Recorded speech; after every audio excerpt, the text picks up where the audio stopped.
Assalamualaikum warahmatullahi wabarakatuh. Halo teman-teman semua, selamat datang di channel ZK Edukasi. Di sini saya akan membahas tentang dinamika hidrosfer dan dampaknya terhadap kehidupan.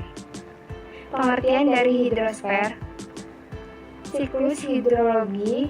Hidrosfer adalah lapisan di permukaan bumi yang terdiri atas lingkungan air.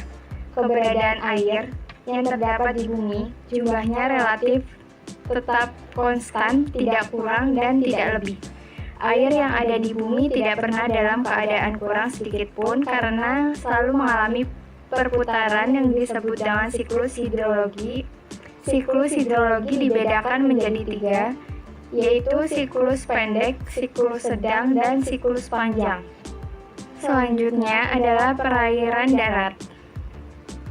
Perairan darat, menurut keberadaannya, dapat dibagi menjadi air permukaan dan air tanah. Air yang ada di permukaan tanah, seperti sungai rawa, danau, dan waduk, yang semuanya dinamakan perairan darat.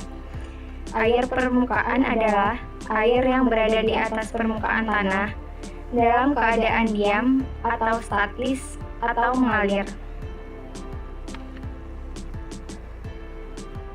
Faktor-faktor yang dapat mempengaruhi infiltrasi adalah curah hujan dan keadaan tanah.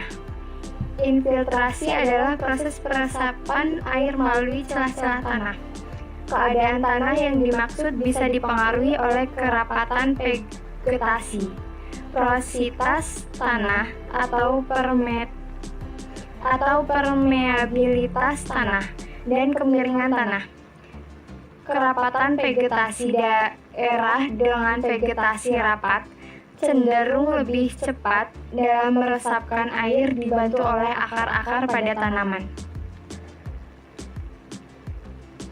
Porositas tanah atau permeabilitas tanah.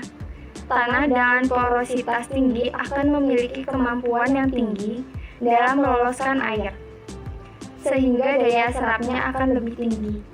Sehingga permeabilitas adalah lapisan tanah kedap air saat berada pada lapisan itu. Air tidak akan lagi bisa meresap lebih dalam. Kelembapan tanah. Tanah yang lembab akan sulit meresap air. Hal tersebut dikarenakan tanah lembab akan lebih mudah jenuh karena telah mengandung lebih banyak air. Kemiringan tanah. Semakin miring tanah, maka daya gelincir air akan semakin tinggi. Jika tidak ada tanaman keras atau menahan laju air, maka infiltrasi akan semakin kecil. Kemudian, air tanah. Terdapat beberapa definisi air tanah menurut ahli hidrologi, antara lain Ersinyan. Air tanah adalah air yang terdapat di bawah permukaan tanah pada lajur jenur.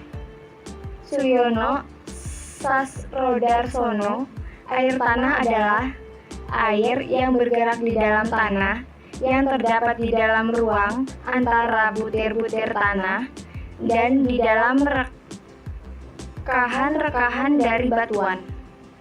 Pendapat dari Sumarto, air tanah adalah air yang menepati rongga-rongga dalam lapisan geologi. Berikut beberapa jenis-jenis air tanah yang dapat teman-teman ketahui. Yang pertama, ada tanah phreatic. Air tanah phreatic adalah air tanah dangkal, contohnya air sumur, yang terletak di antara air permukaan dan lapisan kedap air atau impermeable. Yang kedua, ada air tanah dalam atau artesis. Artesis adalah air tanah dalam, terletak di antara lapisan akuifer dengan lapisan bantuan kedap air atau akuifer terkekang. Yang ketiga, ada air tanah meteorit atau fados. Meteorit atau fados merupakan air tanah yang berasal dari proses presipitasi atau hujan dari awan yang mengalami kondensasi bercampur debu meteorit. Yang keempat adalah Yang keempat ada air tanah baru atau juvenil. Air tanah baru yang merupakan air tanah yang berbentuk dari dalam bumi karena intruksi magma. Air tanah baru juvenil ditemukan dalam bentuk air panas atau geyser. Yang kelima ada air fosil atau konat. Air fosil atau konat adalah air tanah yang terjebak pada pori-pori bantuan. Pada saat bantuan tersebut terbentuk, air tanah dapat berasal dari air tawar atau air laut dan bermineral tinggi. Terima kasih teman-teman udah nonton video saya sampai selesai. Semoga bermanfaat buat teman-teman semua. Jangan lupa like, komen, dan subscribe, serta nyalakan lonceng notifikasi untuk mendapatkan info penting lainnya. Sekian dan terima kasih.